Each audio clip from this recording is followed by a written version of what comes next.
I have a lot of people who have asked me for pardons. I call him Puff Daddy has asked me for a pardon. I've had a lot of people ask me for pardons. Puff Daddy has asked me for a pardon. That's right, those were Donald Trump's exact words earlier this week, and the internet hasn't stopped buzzing since. Just 3 days after Sean Diddy Combs was sentenced to more than 4 years in federal prison on prostitution-related charges, the former president casually dropped a bombshell. I wouldn't consider it or not consider it. I don't know anything about it. So, but I will speak to the DOJ. Why would she be a candidate for clemency, sir? I don't know. I mean, I'd have to speak to the DOJ. I'll look at it. I have a lot of people who have asked me for pardons. I call him Puff Daddy has asked me for a pardon. I love Diddy. You know, he's a good friend of mine. He's a good guy. I think he's a good guy. I'm going to stick up for him. From the Oval Office, suggesting that Diddy's legal team had already reached out about a possible presidential pardon. The comments came as reporters were pressing Trump on another topic, whether he'd consider pardoning Ghislaine Maxwell, Jeffrey Epstein's notorious associate who's serving a 20-year sentence for child sex trafficking. I wouldn't say I've considered it or not considered it, Trump told reporters. I don't know much about it, but I'll speak to the Department of Justice. Then, without skipping a beat, Trump pivoted and mentioned Diddy by name. I've had a lot of people ask me for pardons. Puff Daddy has asked me for one, he said, adding, I love Diddy.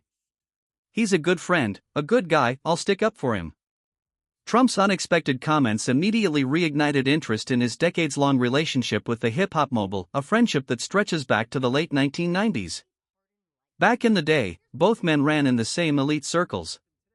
Diddy even attended Trump's lavish 2005 wedding, and they were often photographed together at celebrity galas and charity events. At one 2008 New York event, cameras captured their playful banter. When asked if anyone intimidated him, Trump laughed and said, "Only my wife, nobody else." But that camaraderie didn't last forever.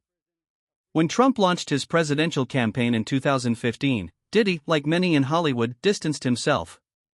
He called Trump's rhetoric dangerous and warned that his election could fuel racial division in America. If Trump gets elected, Diddy once said in an interview, I honestly believe there'll be a race war. Strong words from someone who was once a friend. Fast forward nearly a decade, and now the tables have turned. Trump, once criticized by Diddy, might actually hold the key to his freedom. Reporters quickly asked Trump if he'd really consider granting a pardon, especially given the strained history between them. His answer? Surprisingly measured. I haven't spoken to him in years, Trump said back in May during Diddy's trial. He used to really like me, but I don't know. I'd look at the facts. If I thought someone was treated unfairly, whether they like me or not, that wouldn't matter.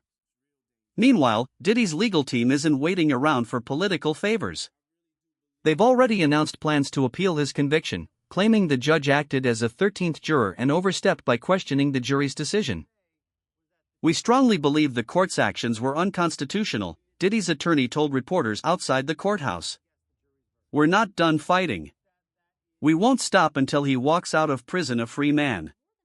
After spending more than a year inside Brooklyn's Metropolitan Detention Center, one of the toughest facilities in the country, Diddy's lawyers are also asking that he be transferred to a low-security prison in New Jersey, citing safety and health concerns. If the current sentence stands, the 54-year-old music mogul won't be eligible for release until 2028, just before his 59th birthday. Despite everything, Diddy himself seems determined to stay calm and faithful. In a brief statement released through his team, he said, I don't have any complaints. I'm blessed to wake up every day. I've put everything in God's hands. Still, this case has become far bigger than one man's legal battle. Between shocking accusations, high-profile friendships, and political intrigue, Diddy's downfall has become one of the most polarizing celebrity stories in years. And now, with Trump publicly acknowledging that a pardon request is on his radar, the entire situation has taken yet another surreal turn.